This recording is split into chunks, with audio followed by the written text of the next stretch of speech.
Hey everybody, how's it going? This is Jack Divine. Welcome back to another shot at Office Hours. Today we're going to talk about how to play through more advanced changes, and we're going to be coming to you from Brooklyn once again. But today it is fucking freezing cold. It's 6 degrees outside. It's something psycho. All right, so let's get this a little closer to me. I'm having trouble with this little adapter here, so if it drops out, bear with me for a second. While hopefully it'll come back online here. Hang on a second.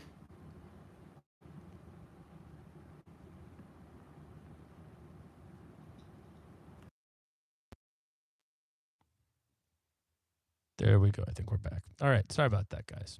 Anytime I even look cross-eyed at this one cable, it decides to shit the bed, and it's the only way. It's not the cable, unfortunately. It's the pathway into my iPad, which is what we're streaming through here. Okay. So today we're looking at Hesitation Blues, and we're using this as a cautionary tale. it is not an easy song to navigate. All right. First and foremost, it's out of the key of C, but we don't hear the key of C really sounding like the predominant sound of the song for quite a while, actually. We start out here, we start out here going like this: A minor, E7. Then we have a 2, 5 into the 4, okay? Now that's going to be probably most people's first stumbling blocks, is we're playing "If the river was whiskey and I was a dog, I'd dive to the bottom and I'd never come up. Oh, oh, oh." All right, so this is how do we get to what is effectively functioning as the 4 chord in our blues. And this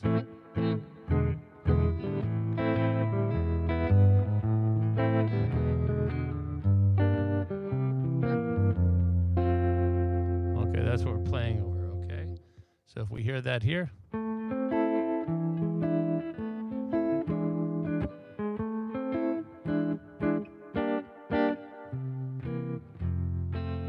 then diminished, then back to C, up to the 5 chord.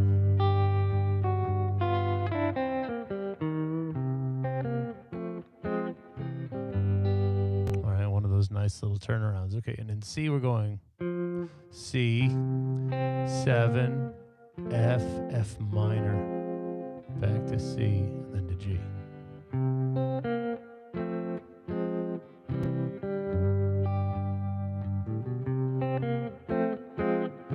Now, unfortunately, F major chords like this tend to have the 3rd pop sharp. And sure enough, there it is. All right, so let's see, did that get better? Get a little sweeter. All right, so I'm playing through the 66 335 today into a relatively clean sound, okay? So if we were going to look at this as from a rubato kind of guitar introduction thing, we could start out reasonably thinking something like this.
So it's quite involved. It's not like it's not an easy progression to tag all those devices, okay? So we have to kind of think about it slowly at first. Is my take on this is to think, all right, we're playing an A minor sound to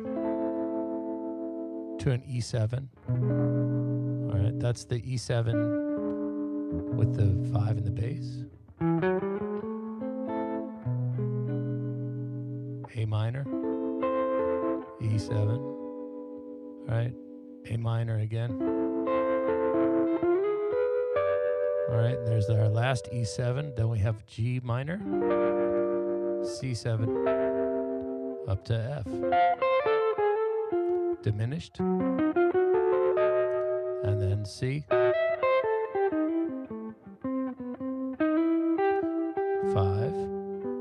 and then the lick.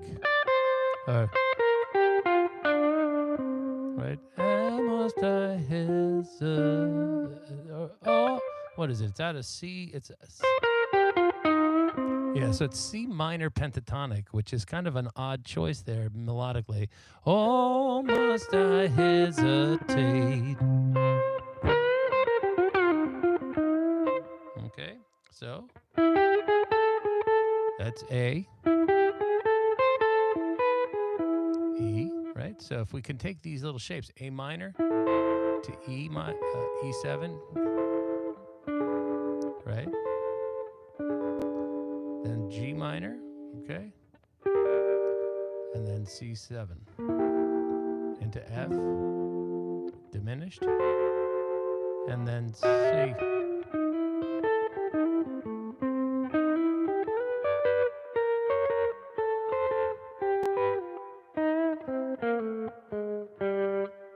Okay, and then down through that little. Okay, and that's just a chromatic turnaround. Okay, going. Okay, but from here, remember.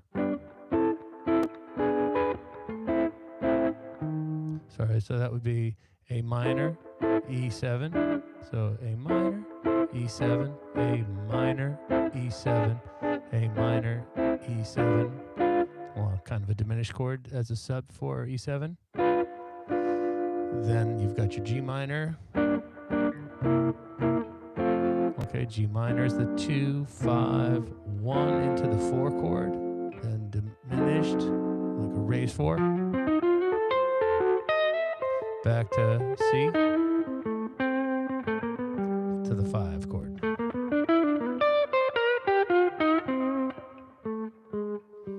Okay, and you keep doing that nice and slow, okay?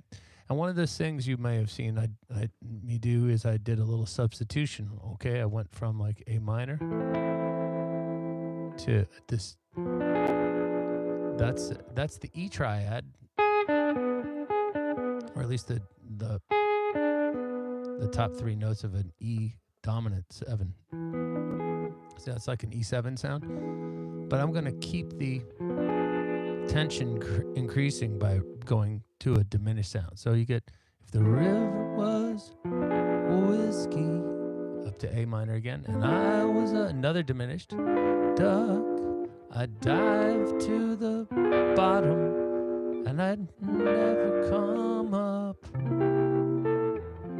Oh, how long must I wait? Can I, that's the 5 chord, get you now, or must I hesitate? So if you can basically arpeggiate that.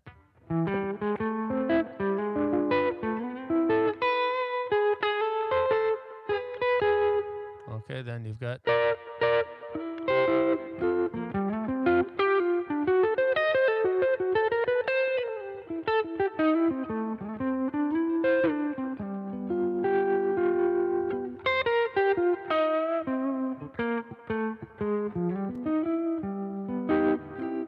Okay, so there's a lot to digest for sure. Let's see if we can try it again.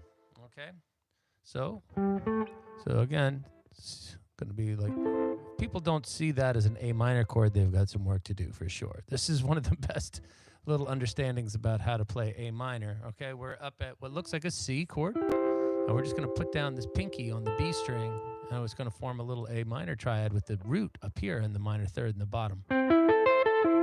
Okay, so if we're going right, that's all we're doing is going from an A minor triad to the top part of an E7 sound. And we could go, oh, sorry, see how we went from, see how we can add that diminished flair in there? Okay, so 1, 2, 3. Okay,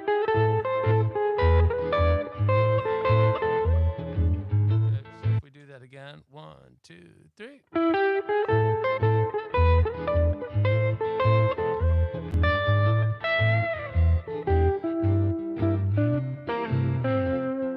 Sorry, I got a little lost there. That's tough.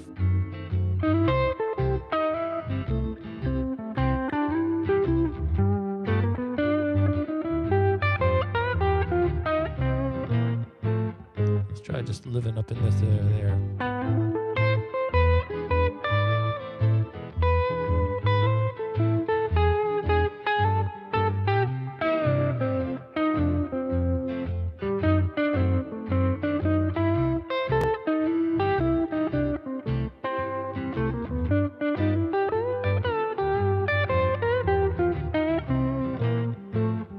Okay, then now on another area.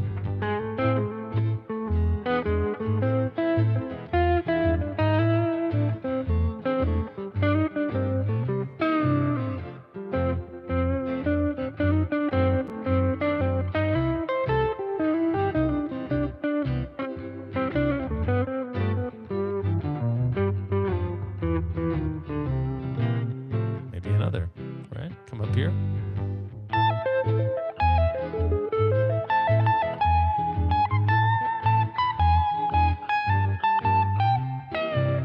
Tell me now, how long must I wait? Can I?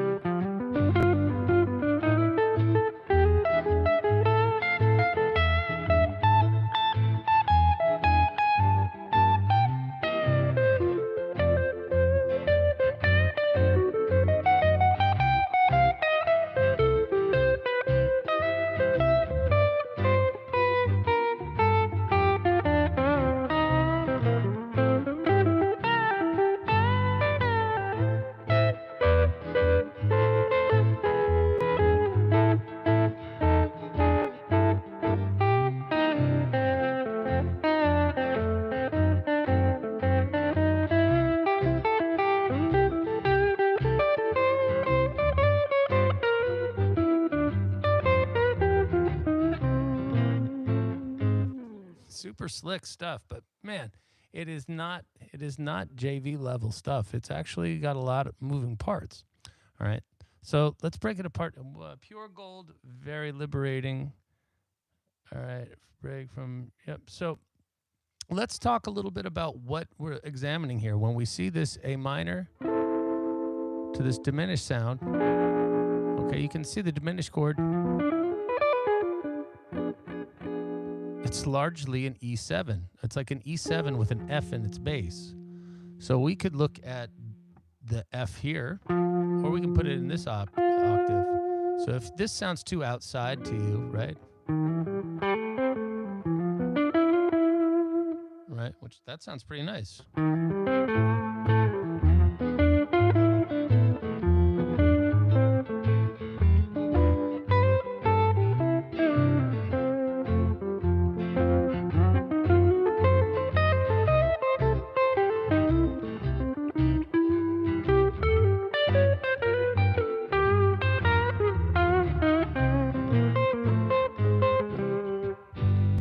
Okay. If that sounds too outside, you could always put the F up top. Over top of that E chord in the beginning.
psycho with that big bend there to get up to the root, but by and large, that's what I'm thinking, all right? And it is a lot to consider. So learning your dominant chords, obviously, that E7 sound, okay, and then taking the next step and adding that little bit of an alteration to. So the way I learned this sound was by sitting in with some guys who played gypsy jazz and watching some of the shapes that they would throw out, because it was clear that it wasn't just about the content. It was more about it was odd to see shapes being thrown around so much. I'm trying to keep the nut in perspective here. So when we're playing over that E7 sound with a flat 2, right, we can think about the 2 1 4 2 1 4 2 shape to get at that arpeggio with the goodies up top, right? So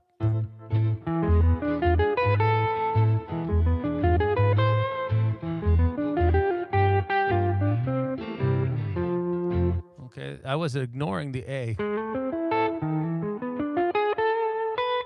Okay, and you can see the dyads moving like this, going A minor, E7, A minor, E7, right? So you could keep going with that kind of thing. You could do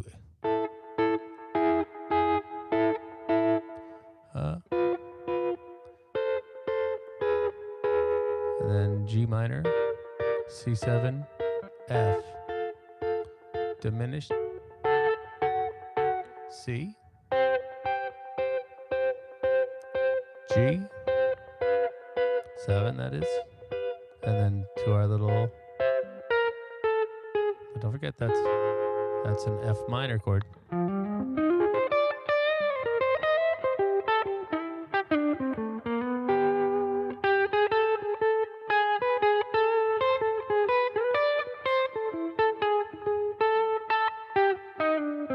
Now over top of that F chord, all right, if the river was whiskey and I was a duck, I'd dive to the bottom and I'd never come up. Oh, tell me now, how long? That diminished chord, right? Flat 3 2 3, flat 3 2 root, flat 3 2, do do do do do do. Watch, you'll see that, right? So.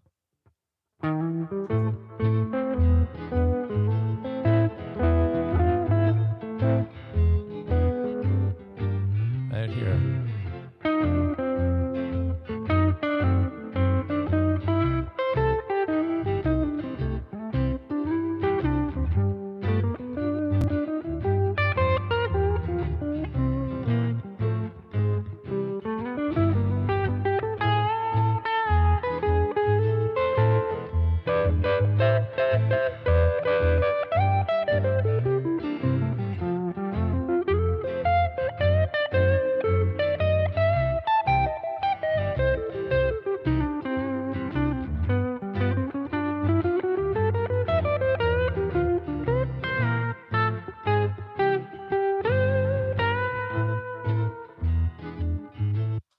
Okay. Very, very, very involved in a way. And in another way, you could just think about that first little section as just petering back and forth, like pivoting rather back and forth, not petering, pivoting back and forth between like these two dyads. There's the A and the C forming the A minor into the third and the fifth of the E7 sound. So you could go, and always remember that over top of the diminished chord sub, right, we're playing an E dominant sound. When we start to add the F in there, right, we could go.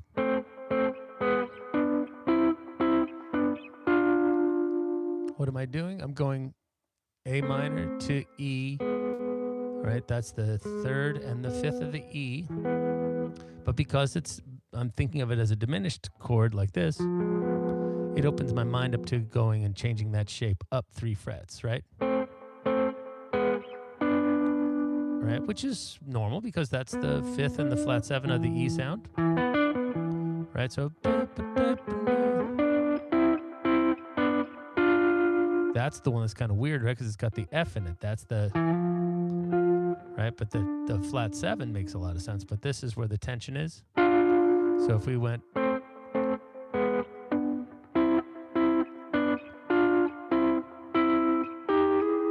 So that would be A minor to, see how I'm playing the F in the third again. Then up to the G minor.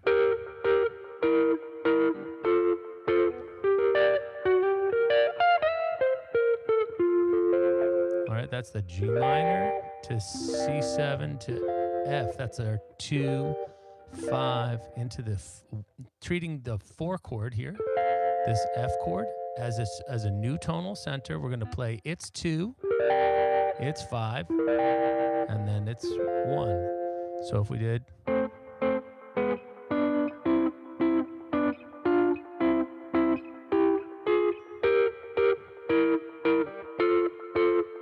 diminished,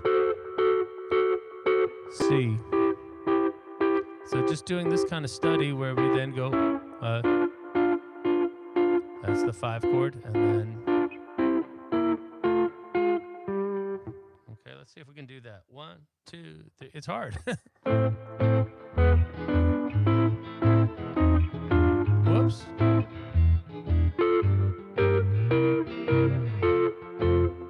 I'll try again in a minute. C, G, and then C.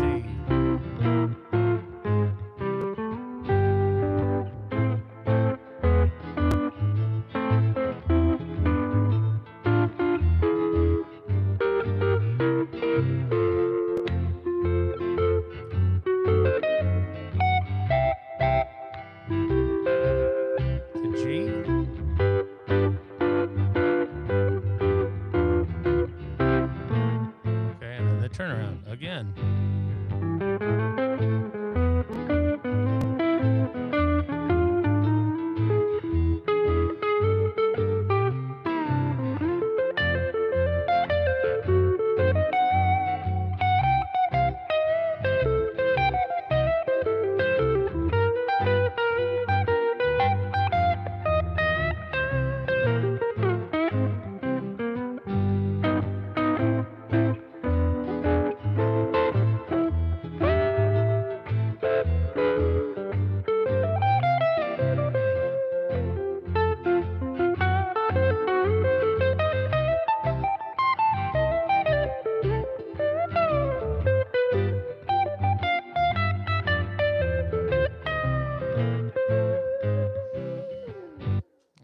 So that's about the best I can do in terms of explaining what's going on. Oh, I never showed you the little Django lick. It's kind of slick. Okay, so if we did, sorry,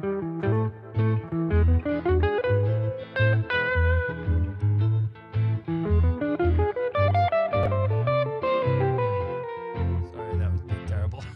Oh my God, there we go.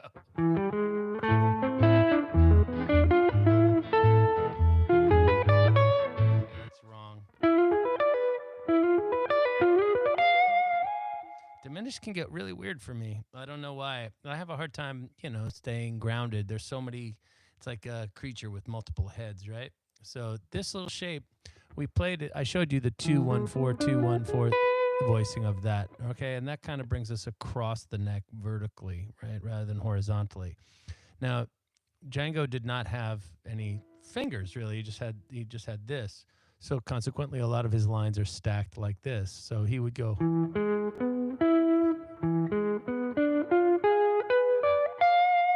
instead of, right, so same sound, just a different shape. So the way to visualize this E7 with an F up top is to play the root, and I don't expect you to play it with just two fingers and a burnt little stub of a middle and ring finger, or pinky and ring finger rather. All right, let's go like this. Index, middle finger on the root of the E, and we're going to go like that, and then we're going to just inch up. We're going to look at this. That's what our index finger is doing, okay? We're going 3, flat 7, 3, flat 7, and 2 subsequent octaves, okay? And on top of that, we're going to add a minor third on top of each one of these fingerings. Okay?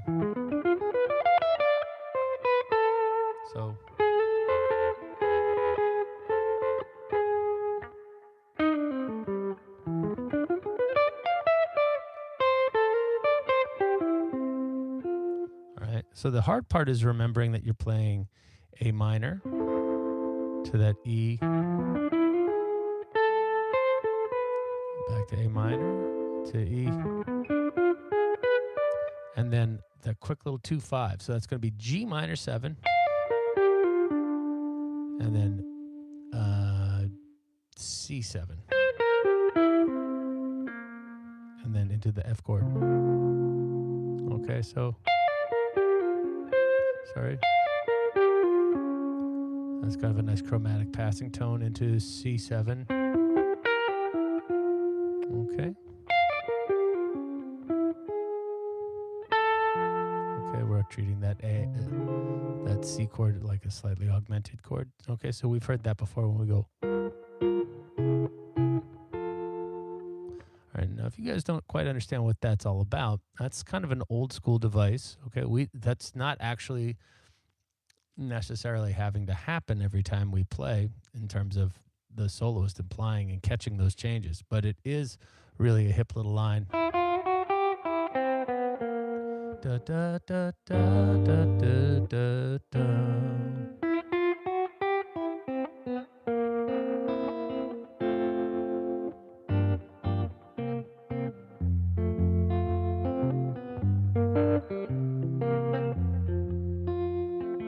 Okay. So, sorry for huffing and puffing into the microphone.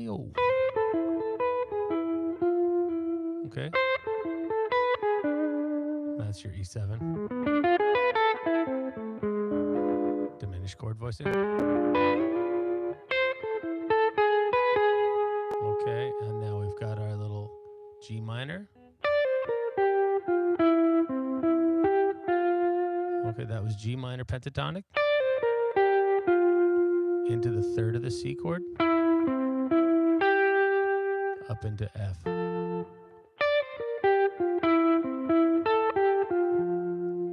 Diminished.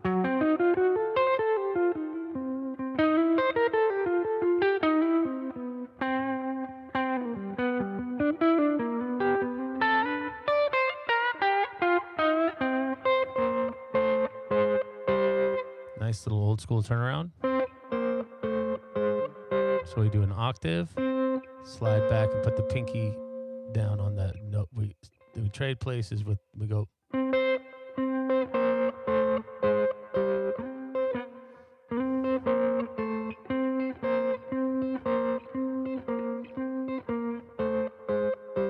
can add contrary motion to that. What was it? What is it? What is that move? Yeah. What the hell is that? That's it.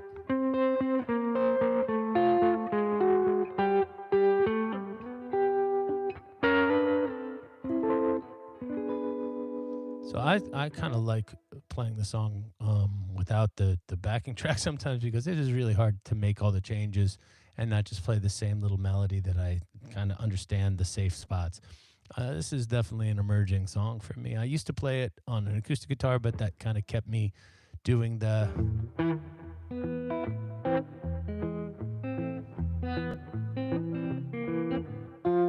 with this kind of thing. But man, it's really got some great changes. All right. And I'm going to share with you one of my favorite little licks that I used to do as an acoustic musician with this. Okay. And it does involve a fair amount of pick and pluck out of the middle finger. So this is a hybrid picking lick that is like a harmonized ragtime sound. It goes like this. All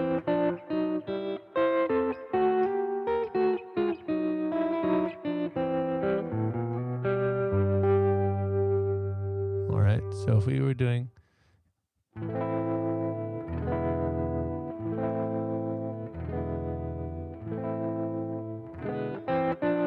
so 2,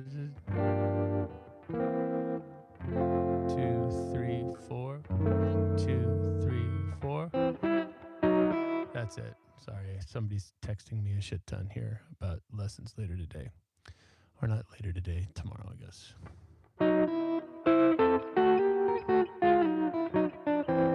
That's it. So what we're doing is this great technique of using the open, instead of going and then having to jump up here. I'm going to use the open G and E to be, instead of fretting it there, I'm going to go, and that'll allow me to easily get up to this C and E sixth over top of this.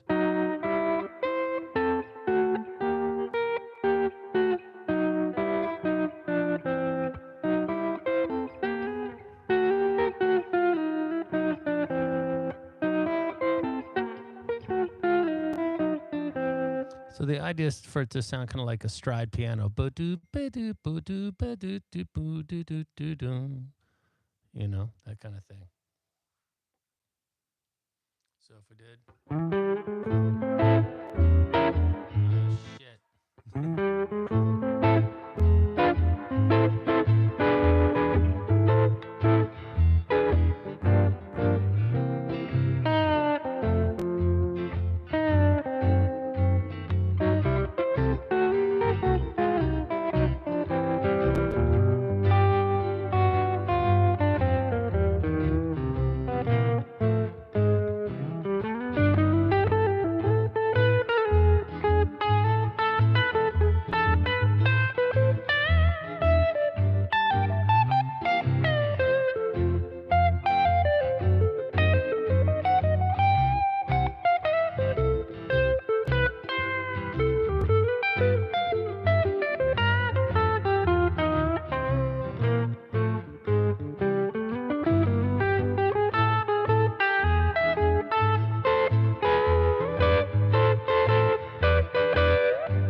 So hard. Oh my God. Kicking my ass. Man, every one of my students is like, it's cold up here, but it's colder down there. It's cold. It's cold. It's cold. It is 6 degrees outside. What is going on? Or at least it feels like 6, it says. My poor wife had to go to work into the office today for that kind of getting her ass kicked a little bit. Oh boy. Let's see if there's any way I can see what's going on in terms of the uprising that this kind of thing may have caused amongst the deadheads whose heads are currently exploding probably. It is a fucking great song. I learned this song because my friends liked hot tuna. Hot tuna. I love tuna. I've always had trouble with the F playing over that. I'm not quite sure what Mr. Quitner, I can't read. I can't see if that's an L or T. Ian is saying. Like hybrid jazz blues progression. Yeah, kind of. It's one of these, well, I call these man makers. These are tough. These are tough progressions to get off on. All right, you got to kind of keep it tight. Pure gold, very liberating. A roadmap to break free of just being able to keep up with the changes. Yeah, man, but I am barely able to do that. I need a few decades on this. I agree, Scott. You and me both. Can't thank me enough. We'll spend some serious time with this. Well, I hope you do. I think it is a bit of an eye opener.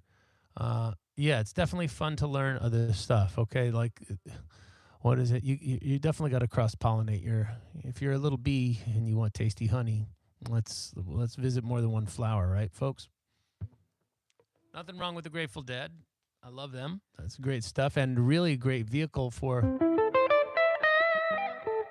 Well, Yorma is a pretty decent finger picker and stuff like that. He doesn't solo over this song. He just plays the thing. It's actually his wackadoo partner Jack Cassidy was doing like all this kind of crazy stuff. I never really cared too much for that, but I love this song.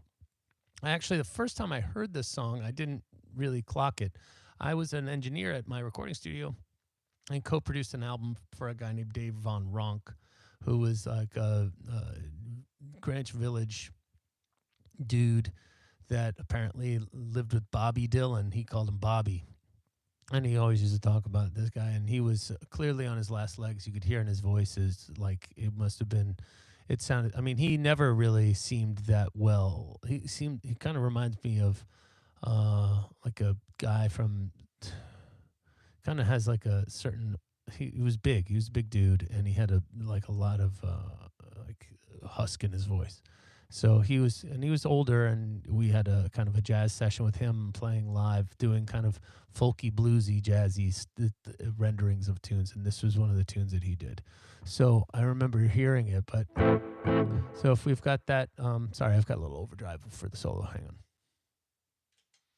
So if we're looking at, so one of the things, one of the moves you might want to be making is going A, E7, and then putting the 5 in the bass.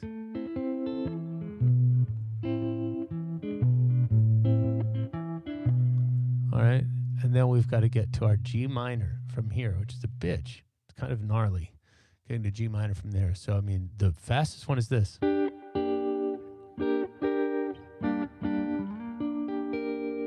Right, G, minor third in the bass. And then C7, and then F. Diminished, what would be? And then back to that little G.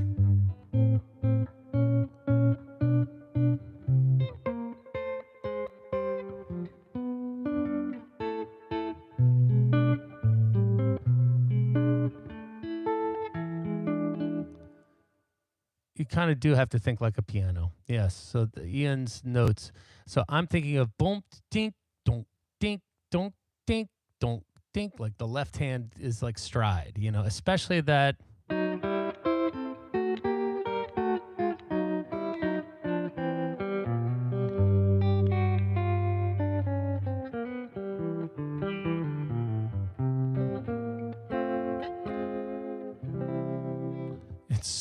So I love it too. It's shocking how much chromaticism and weird stuff happens when you start being able to both use and. Okay, but let's just show, if I just played these 3 notes, right, that's going to sound like.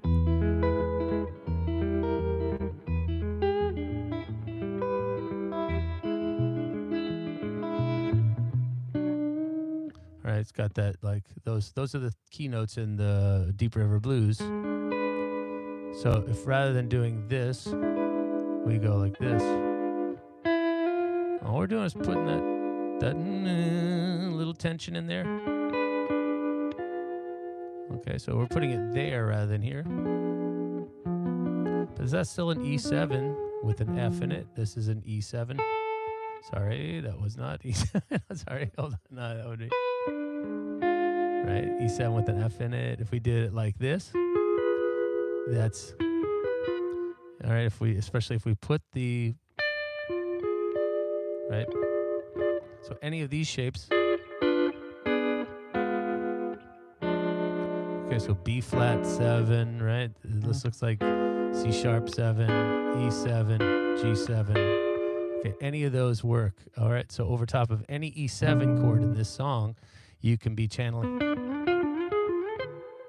Okay, those little, any part of the E7 triad other than its root. Okay, don't think that the E moves in minor thirds. It's the F that plays in minor thirds.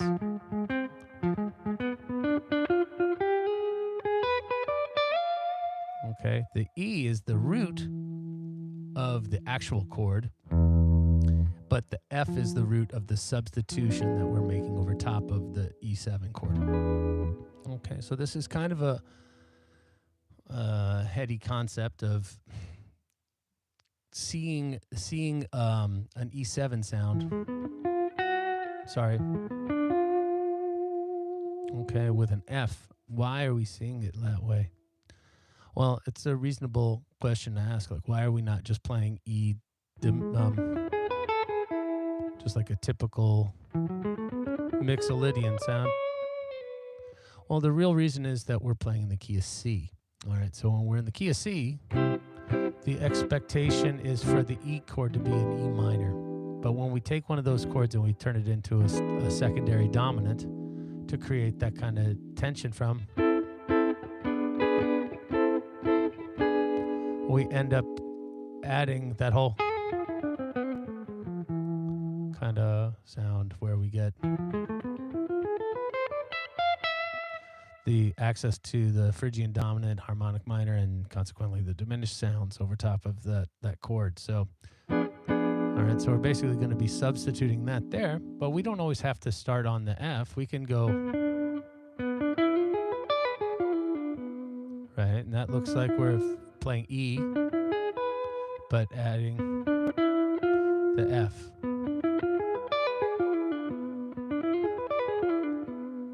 Right, so we could do, right, that's a nice little line right there. So I know that this takes a while, but this is how it's done by, or this is how, at least how it was done by me. If I went,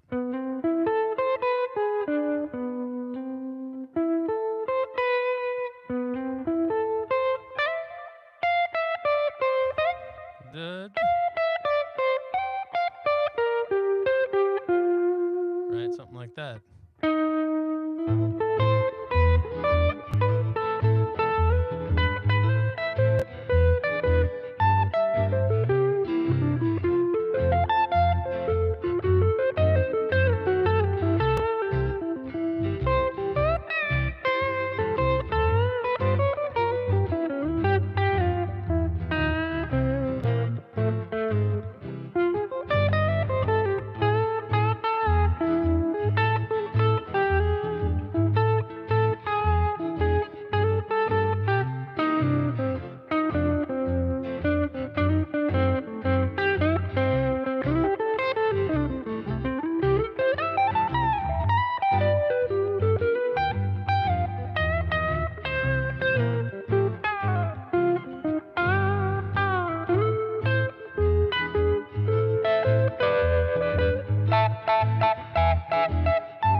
Ouch!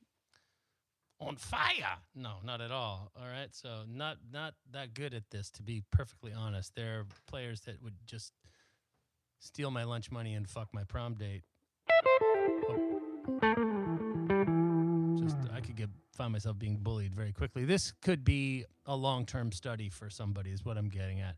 It doesn't need to be. We can make viable music very quickly over it. So a simpler way of looking at it is thinking about the melody. If the river was, if the river was whiskey, and I was a dove, I dived to the bottom and never come up.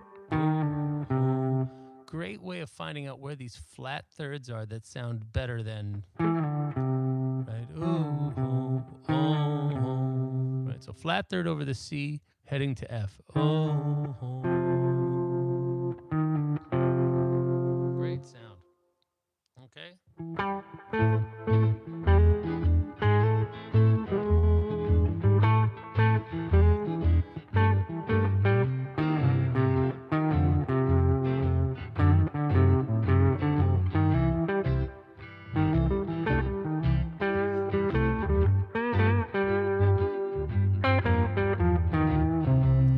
Just try playing that over and over again in other octaves.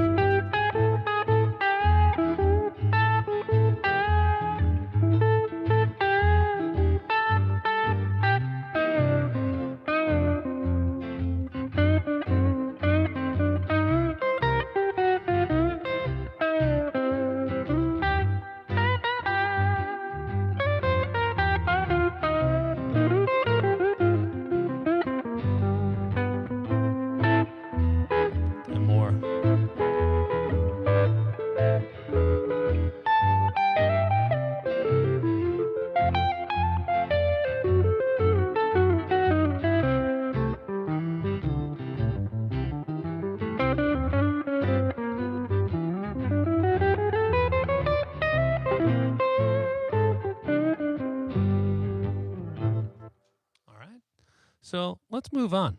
There's nothing. I got nothing to do today because it's too damn cold outside. There's no de-icer available in my neighborhood to put on the walkway in front. So I guess I'm exposed to some degree to getting hammered by somebody wiping out in front of my house.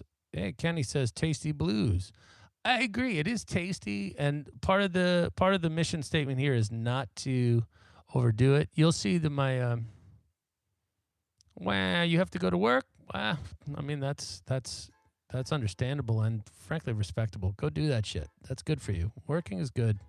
I mean, I'm lucky. I get to do this most of the day. I have other responsibilities that aren't work, but they definitely pay the bills. I mean, they aren't fun, but they definitely pay the bills, and there's other responsibilities. All right, so look, how am I getting the sound? I've got a couple of things working to my advantage. One, I'm playing on the neck pickup of a semi-hollow body guitar. It's just going to sound kind of appropriate for something jazzy. All right, I've got a little overdrive blended in there, like maybe 20 or 30%, so that when I dig in, it chirps up, right? And you'll notice also there's a bit of vibrato, right? The note has a little wiggle on it. And I kind of like that. Just sounds so pretty. Now, granted, humbuckers, if you listen, they actually hum. If I do that, they cancel each other out. But this sounds a little too clucky. All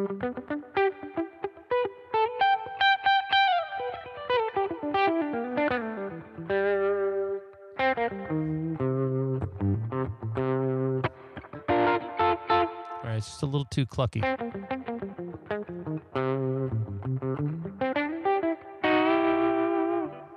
Okay, so if there is some delay. I think there's a, yeah.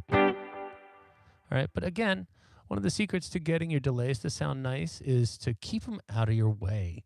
Not just in terms of the distance from, in time from when you play it. That can be very close or very far away.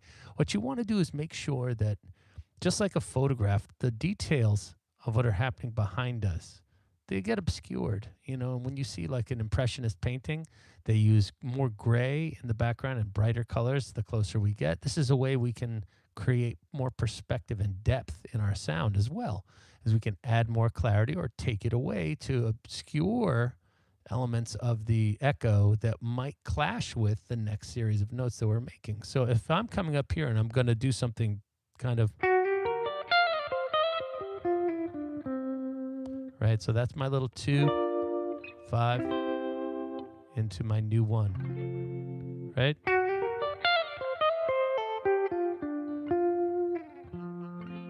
And I'm on the neck pickup.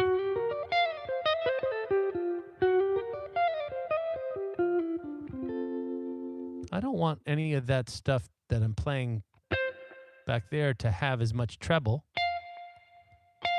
I want to be rolled off, kind of muted, so that the notes that I'm playing in the foreground are not confused, well, not confused or muddled by the attack on the echo. I want the attack to kind of disappear and just kind of turn into a like a pulse of the former tone.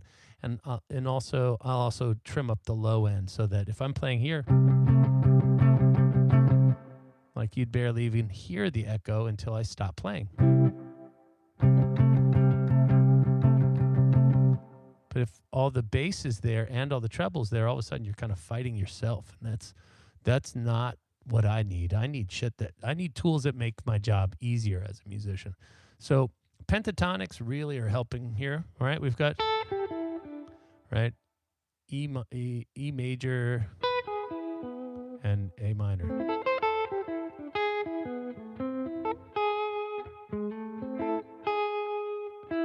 All right, and then we've got, right, or you can learn the little, like, what is it?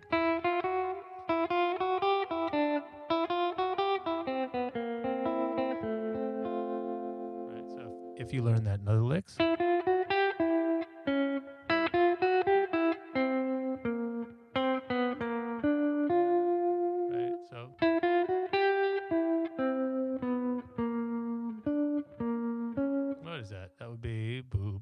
Yeah.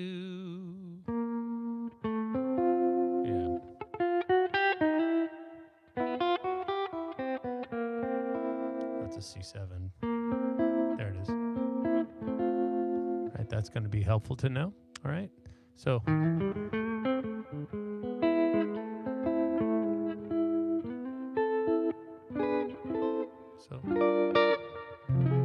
there's our C with an added sharp 5. Jack, can you please share the scale I'm applying? See this, Kenny, this is one of the things that I want to gently and mildly and with patience and love admonish you for thinking that there's any one scale that's taking place here. That is the problem with most rock musicians transitioning to trying to become better than just, and I'm not a jazzer by any stretch, but I will say that most people go, oh, what key is that song in? And yes, it by and large it's out of the key of C major. But if we were to start playing C major ideas over top of A minor and E7, we're going to hear, let's do it.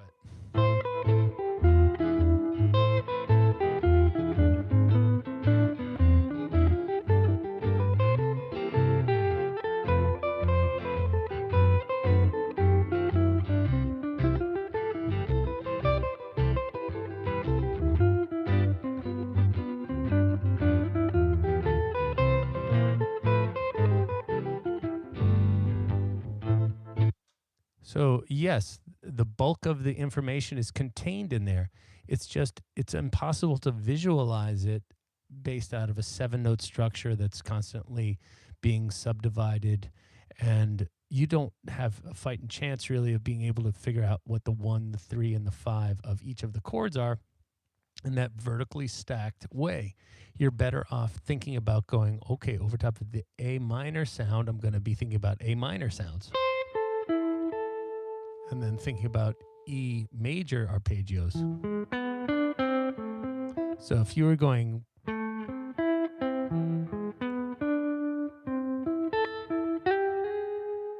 right, thinking about chord shapes,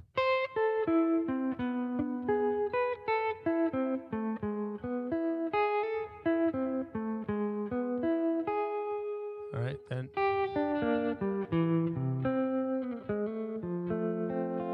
more chord shapes.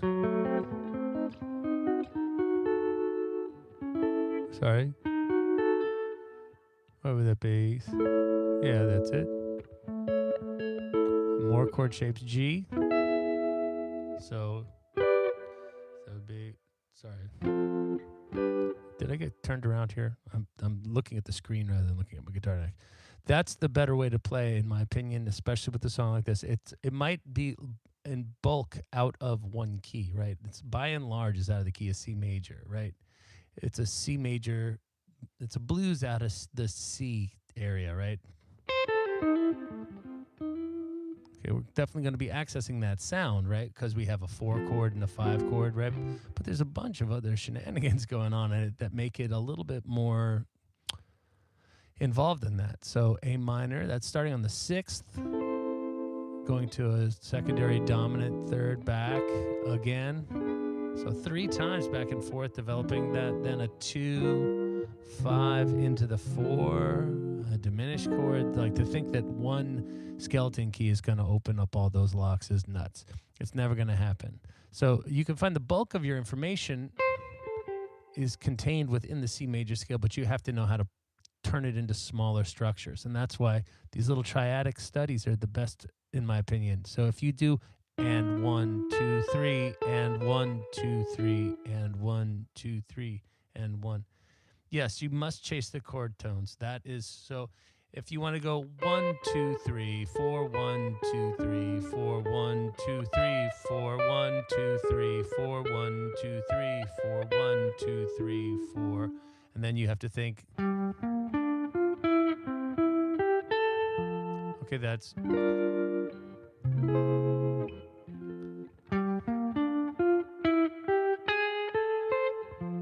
All right, now we're on to this F chord, right? So diminished. And then back to C.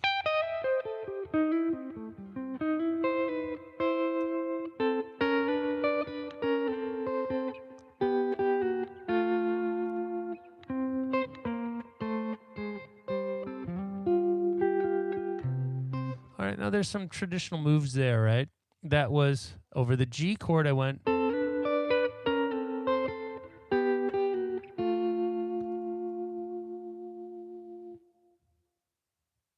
Yeah, the progression is a big thing. So Kenny says he must study the progression, and I agree.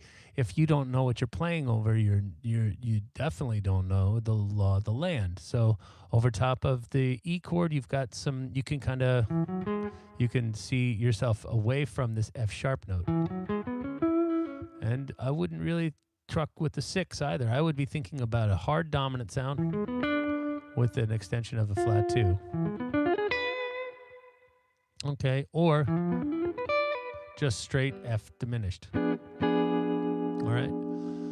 So if you're going A minor, F diminished, F minor, F diminished, A minor, F diminished. Okay, G minor, C augmented, F. So F sharp diminished, C ragtime, G, and then that little turnaround.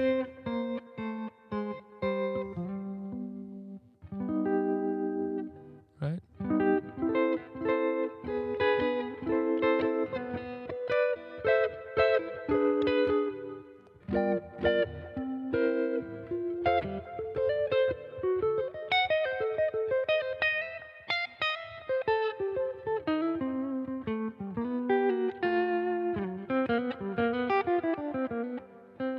Yeah, you gotta be able to be able to think like that, okay? So the more you know, all right, like I would just start low.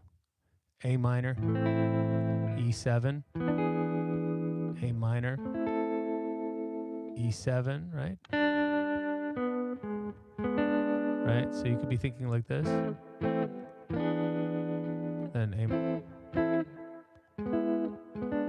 right? So that's an E chord. So if we take the E back to D, get a new fingering of an E7. Then another A minor, E7, or, right? And then another A minor, and then another E. And then we can find another A minor where? Where would that be? It would be like that. Ted Green, where are you when I need you, man? If nobody's ever listened to Ted Green, he would have ripped this thing up. Okay, so that's our E7 from 35 flat 7, right? So then here. Right, so then next time through, start adding your Fs to your A minor. After the A minor, you do an E, but make it with an F. So A minor, F diminished, A minor, F diminished, A minor, F diminished, sorry, that would be the G minor, C. So G minor, F, right? And now we're hearing.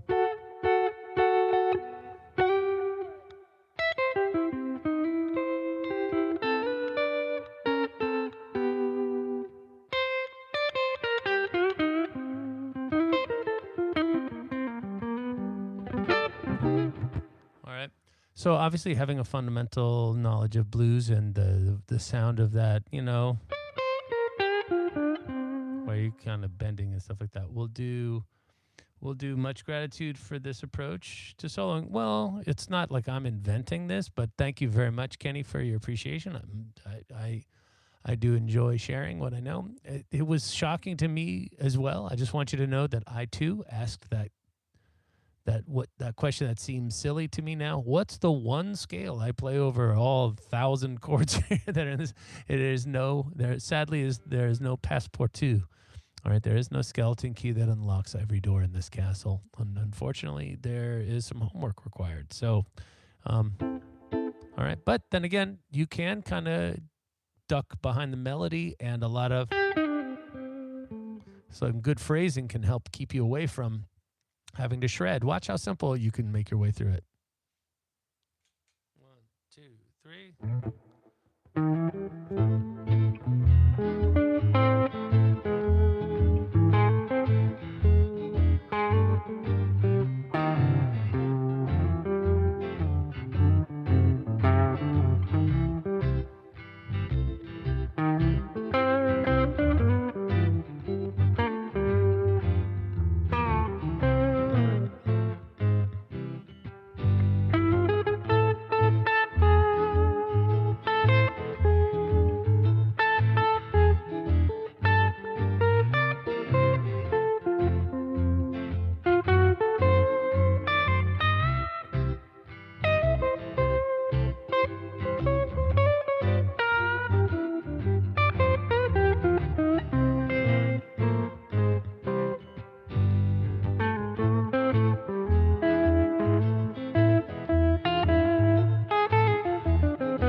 Only problem with a song like this is it has no end. It's one of those circular tunes like Sunny Side of the Street or Nobody Loves You When You're Down and Out or Nobody Knows You When You're Down and Out. I can't remember what the hell those lyrics are.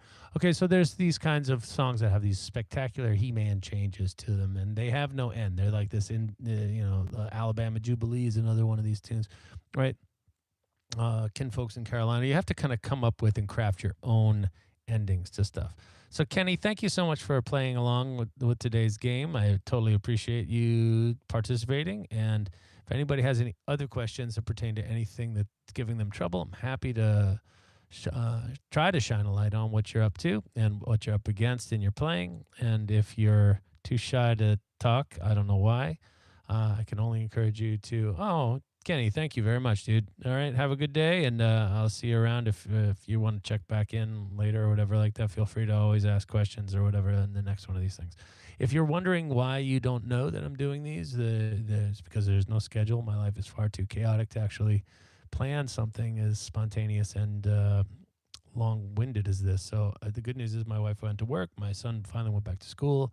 And it's so damn cold out that nothing decided to move today for me. So I had some time, and I figured I would come down. I taught this lesson yesterday, or this song. I mentioned it to one of my students, and I remembered how challenging it was. And I thought, this might be a nice like kind of palate cleanser for the folks that tune in occasionally when I do these types of things. So if you hit the little bell after subscribing to my channel, you'll get a little alert that Captain Jackie Pants is doing his little Grateful Dead guitar college dance for you. So if you're into this kind of thing, I really do appreciate you tuning in and participating. It makes it a lot more fun. If there's things to discuss, if there aren't, I'll probably just go back and get to work here. My son did make me a nice plate of steak and eggs over there. I should probably just go and eat that now. All right, so which is great. We bought some dry aged ribeyes the other day, and there were some leftovers. And I deliberately undercooked one of the steaks so that they could be reheated the next day as a steak and eggs kind of thing for my boys. Is that right? I'm the only one that you'll give the bell for? Well, I mean, the truth is I don't post that often, although I do go live often enough. But I haven't really had the interest in doing like lessons on a specific song where there's like a note-for-note analysis of something in a while, mainly because I've used up all of my pre-rehearsed solo ideas for Grateful Dead songs, and I think there's enough there to keep you busy till Rapture. But Matthew, I do appreciate you saying that I'm unique amongst online guitar educators. I don't think that I am like everybody there, but there are some really talented dudes out there. What's his? I think his name is Matthew Burnby. He's a British guy. He can just destroy. He's just so great, and he's a great teacher. But it's kind of not the kind of music that I want to make. But he's got the most impeccable playing, and obviously Jack. I think his name is Jack Roush. He's another Red 335 cat. Love his playing. Super, super laid back, kind of a lot of touch and finesse. Like you never see him doing anything that pulls the guitar sharp. He's in beautiful tones, totally in tune, nice pocket, great backing tracks, great audio on. Like I don't have any kind of skills for video production. Clearly, he's got a little bit more of a machine over at his place than me and my phone just propped up delicately up against something. Which is what we're dealing with here today. I'm using the iPad and a mic, actually. So that way it's a little bit more of a direct sound. So that's pretty much it for here today. If anybody wants to figure out how to do this 2-5-1 business, that's kind of the essence of jazz. So just start thinking about it in the key of C. You'd want to go D minor, G7, and to C major. 1, 2, 3. 2, 5, 1. Welcome to the Starlight Lounge.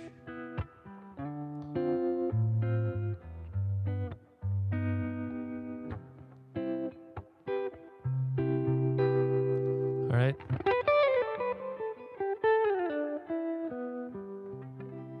I'm kind of a wise ass when it comes to jazz because I don't understand it, so I make fun of it. But one of these days I'll risk falling into that rabbit hole. That is the point of no return for many of my friends. They played guitar just fine, and then they go and they start thinking about jazz, and it stops sounding good for a while. I mean, for a long while. They're all too busy thinking about all the options they could do rather than just playing what sounds great right out of the gate. And so all this fancy pants theory and stuff that I'm talking about with you guys, hey, take it with a grain of salt. All right, a big fat grain of salt, like Malden salt, flaky, good. All right, take it with one of those because sometimes just playing it straight ahead is the best thing. Okay, so signing off, buddies.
Adios, amigos.